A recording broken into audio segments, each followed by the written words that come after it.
ভারত সরকারের পক্ষ থেকে 14/5/2025 আপনার অবৈধ অনুপ্রবেশকারীদেরকে হ্যান্ডওভারের আইন ভারত সরকারের পক্ষে under secretary government of India Pratap Singh Rawat পাঠিয়েছিলেন।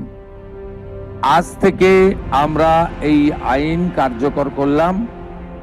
এর ফলে সিএ এর অন্তর্ভুক্ত যারা, অর্থাৎ সিএ তে বলা আছে 7টা কমিউনিটি বা ধর্ম পালন করা লোকেরা, তারা সিটিজেনশিপ অ্যামেন্ডমেন্ট অ্যাক্টের আওতায় আসবেন।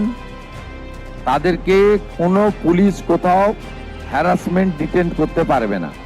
সিএ এর আওতায় যারা নেই তারা হলেন কমপ্লিটলি অবৈধ অনুপ্রবেশকারী ইনফিল্ট্রেটার্স। তাদেরকে সরাসরি রাজ্য পুলিশ গ্রেপ্তার করবে এবং ডিটেন করবে এবং হ্যান্ডওভার করবে বিএসএফ এর হাতে।